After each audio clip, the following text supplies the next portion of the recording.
Hello दोस्तों, आप सबको नमस्कार। मेरा नाम अंजलि शर्मा है। पिछली कक्षा में हम लोगों ने सी टेट के सिलेबस के बारे में चर्चा की थी।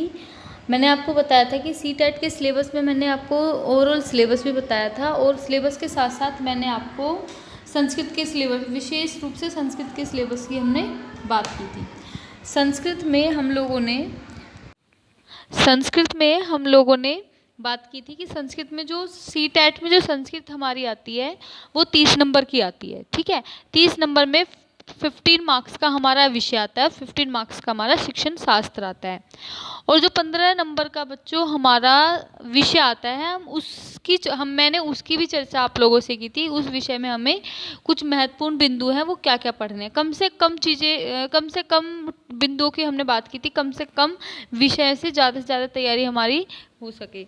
तो सबसे पहला टॉपिक मैं आज आपको पढ़ाने जा रही हूँ उन सभी बिंदुओं में से वर्ण की जानकारी। हम कोई भी भाषा पढ़ते हैं, हमें उस भाषा में सबसे शुरुआती तौर पर उसके वर्ण की जानकारी होनी चाहिए। अगर हमें वर्ण की जानकारी है तो उस भाषा को समझना हमारे लिए बहुत ही सरल हो जाता है।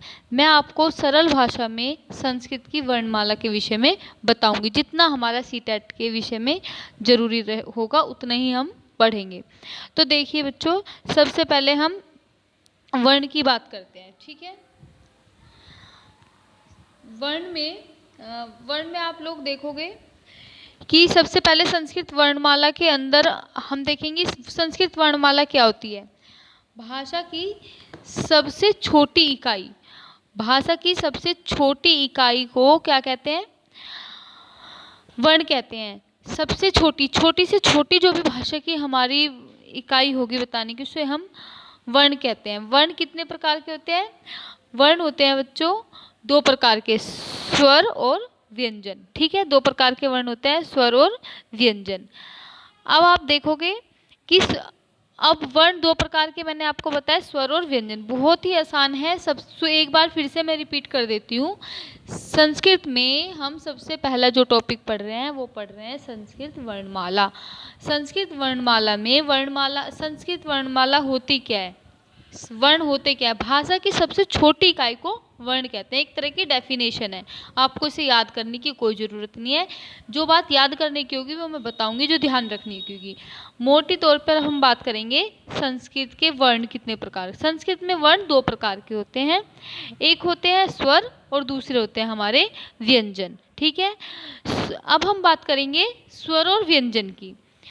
जो पाणिनि संस्कृत के जो व्याकरण के आचार्य हैं कौन है? पाणिनि आचार्य हैं। उनके अनुसार जो स्वर की जो संख्या है वो 9 मानी गई है। स्वर की संख्या कितनी मानी गई है? 9 मानी गई है संस्कृत में। अगर क्वेश्चन आता है संस्कृत वर्णमाला में स्वर की संख्या कितनी है, तो हम क्या बताएंगे? स्वर की संख्या 9 है। ठीक है, पाणिनि के अनुसार। ठीक है, इसके बाद व्यंजन की संख्या कितनी है बच्चों? संस्कृत वर्णमाला में व्यंजनों की संख्या 33 होती है, जो सबको पता है। अब क्या करेंगे? अब हम पढ़ेंगे स्वर के बारे में। संस्कृत वर्णमाला में हम स्वर के बारे में पढ़ते हैं। स्वर 3 प्रकार के होते हैं। कौन कौन से स्वर होते हैं? स्वर के 3 प्रकार कौन कौन से होते हैं? ह्रस्व स्वर, दीर्घ स्वर और प्लुत स्वर। अब हम बात करते हैं एक एक करके। यहाँ तक आपको क्लियर हो गया होगा। संस्कृत वर्णमाला में वर्ण 2 प्रकार के होते हैं, स्वर और व्यंजन। स्वर 9 प्रकार के होते हैं, व्यंजन 33 प्रकार के होते हैं। स्वर के कितने भेद हैं? स्वर के 3 भेद होते हैं, ह्रस्व स्वर, दीर्घ स्वर और प्लुत स्वर। अब हम बात करेंगे ह्रस्व स्वर की। जो ह्रस्व स्वर होता है उसका तात्पर्य होता है जिन स्वर के उच्चारण में कम से कम समय लगे उन्हें ह्रस्व स्वर कहते हैं। ठीक है, या ये भी कह सकते हैं जिन स्वर के उच्चारण में एक मात्रा का समय लगे उन्हें ह्रस्व स्वर कहते हैं, जैसे अ, इ, उ, री और री। ठीक है, सेकंड नंबर पे आता है हमारा दीर्घ स्वर। दीर्घ स्वर में होता है जिन स्वर के उच्चारण में 2 मात्राओं का समय लगे, जैसे आ, ई, उ, आ, ई, उ, आई, ओ, औ। ये सारे ये वाले जो स्वर हैं ये कौन से स्वर कहलाते हैं? प्लुत स्वर कहलाते हैं। अगर क्वेश्चन ऐसा आ जाता है कि ह्रस्व स्वर कितने प्रकार के होते हैं? ह्रस्व स्वर होते हैं हमारे 5 प्रकार के। ठीक है, ह्रस्व स्वर कितने प्रकार के होते हैं? 5 प्रकार के होते हैं। और दीर्घ स्वर कितने प्रकार के होते हैं? दीर्घ स्वर होते हैं बेटा 6 प्रकार के। ठीक है, अब बात करते हैं प्लुत स्वर।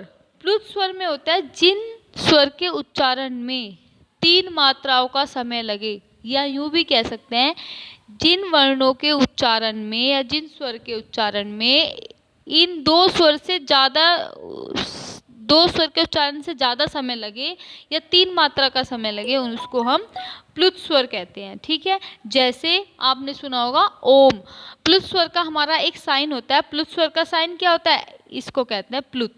प्लुत स्वर का इस तरह का हमारा साइन होता है। ठीक है, यहाँ तक सबको समझ में आ गया होगा। स्वर बहुत ज़रूरी इंपॉर्टेंट चैप्टर है। जो क्वेश्चन हमारा बनता है वो स्वर के इतने ही टॉपिक के अंदर से बनता है। 5 से 6 क्वेश्चन बनते हैं। क्वेश्चन कैसे बनते हैं मैं थोड़े क्वेश्चन पर चर्चा करूँगी, ध्यान से सुनना आप लोग।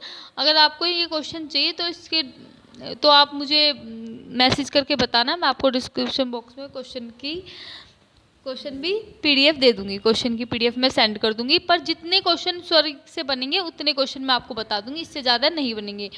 कहने को तो मैं ये भी कह सकती हूँ क्वेश्चन के ऊपर मैं आपको 20, 25, 30 क्वेश्चन लिखवा दूँ, हर एक लाइन से क्वेश्चन लिखवा दूँ, लेकिन वो पूछे जाते नहीं हैं। क्वेश्चन कैसे आ सकते हैं? स्वर के ऊपर क्वेश्चन आ सकता है। पहला क्वेश्चन ऐसा आ सकता है वर्ण के ऊपर। संस्कृत वर्णमाला में स्वर के भेद, स्वर कितने प्रकार के होते हैं? तो स्वर 9 प्रकार के होते हैं। फिर आ सकता है स्वर के भेद कितने प्रकार? स्वर के भेद पूछ सकता है। स्वर के 3 भेद होते हैं, ह्रस्व, प्लुत और ह्रस्व, दीर्घ और प्लुत। 3 प्रकार का स्वर के भेद होते हैं।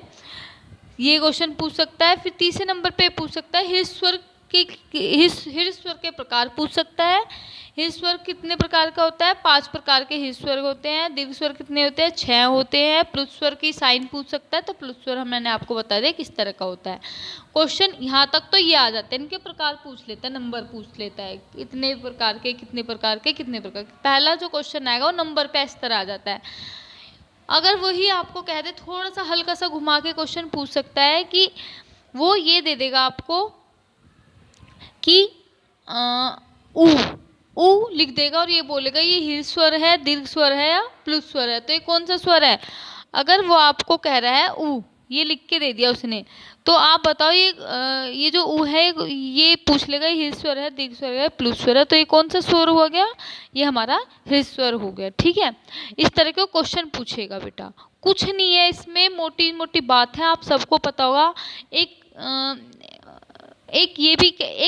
दीर्घ स्वर पे क्वेश्चन ऐसा भी आता है, दीर्घ स्वर पे क्वेश्चन ऐसा आता है कि ऐसा कौन से स्वर हैं जिनको हम संयुक्त स्वर भी कहते हैं। तो दीर्घ स्वर को ही हम संयुक्त स्वर भी कहते हैं। दीर्घ स्वर का नाम क्या होता है? संयुक्त स्वर भी कहा जाता है दीर्घ स्वर को। तो कितने क्वेश्चन में? मुश्किल से 7 क्वेश्चन है जो स्वर के ऊपर है, और 7 के 7 क्वेश्चन आप 5-6 क्वेश्चन तो सबको ही पता होंगे, मुश्किल से 2 क्वेश्चन हमें पढ़ने हैं। मैं इसकी आपको पीडीएफ दे दूंगी इन क्वेश्चंस की। ठीक है, तो आपको स्वर के बारे में अच्छे से पता चल गया होगा। इसके बाद आता है व्यंजन आते हैं। व्यंजन हम अगली क्लास में हम आपको व्यंजन पढ़ाएंगे। व्यंजन थोड़ा सा लेंथी है पर ज़्यादा नहीं है, पढ़ते पढ़ते ही व्यंजन क्लियर हो जाएगा। व्यंजन के अंदर से भी क्वेश्चन पूछे जाते हैं। ठीक है, तो अगली क्लास में हम व्यंजन पढ़ाएंगे। जैसे जैसे क्लास होती जाएगी, व्यंजन वर्ण का टॉपिक, वर्ण के क्वेश्चन, संधि का टॉपिक, संधि के क्वेश्चन, जितने क्वेश्चन पेपर में आने उतने क्वेश्चन होते जाएंगे, और ऐसा बहुत ही जल्दी आपका ये पूरा हो जाएगा। और मैं एक बात और कहना चाहूँगी सभी बच्चों से कि आप जितने भी बच्चे हैं, आप एनसीईआरटी सीबीएसई में इस पिछले साल यानी कि 2019 में, हाँ 2019 में 9th क्लास की जो एनसीईआरटी की जो बुक है बेटा वो चेंज हुई थी। पहले मणिका थी और अब सेमुशी हो गई थी 2019 में। तो जो भी पुस्तक हमारी चेंज होती है, नई पुस्तक आती है, उस पुस्तक से विशेष रूप से क्वेश्चन पूछे जाते हैं। और 2019 में जो सीटेट का पेपर हुआ था उसमें जो पैराग्राफ आया था वो शेमुशी की बुक से ही उठ के पैराग्राफ आया था। तो मैं ये ज़रूर कहूँगी सभी बच्चे, अगर पैराग्राफ तो बहुत ईजी होता है, अगर आपके पास फालतू वक्त है थोड़ा बहुत, तो आप अगर शेमुशी पुस्तक से हर चैप्टर की एक बार हिंदी की रीडिंग लगा लो, तो पैराग्राफ में ऐसा पेपर में जब आप पैराग्राफ करोगे तो कुछ क्वेश्चन ऐसे होंगे जो आपको पैराग्राफ पढ़ने भी नहीं पड़ेंगे और आप उसके आंसर कर लोगे अगर आपके पास वक्त है तो।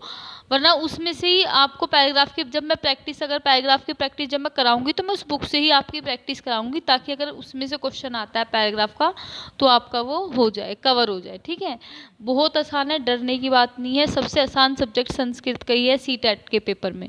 ठीक है, अच्छा, नमस्कार, धन्यवाद। बेटा एक बात और ध्यान देना सभी बच्चे, मैं बताना भूल गई थी, थोड़ी मुझसे मिस्टेक हो गई थी। जो आपका दीर्घ स्वर है उसमें मैंने आ के बाद ई लिखना था, जबकि मैंने ई लिख दिया। वहाँ पर इस ई को आप सही कर लेना, बड़ी ई लिखनी है ऐसे। ठीक है, ये आप ध्यान देना। इसको हम संयुक्त स्वर भी कह सकते हैं। ये संयुक्त स्वर में भी, सॉरी, ये वाला संयुक्त स्वर नहीं आएगा। संयुक्त स्वर में भी हमारे, जिसके नीचे मैं अंडरलाइन कर रही हूँ, ये 3 हमारे संयुक्त स्वर होते हैं। ठीक है, ओके बेटा, थैंक यू, धन्यवाद।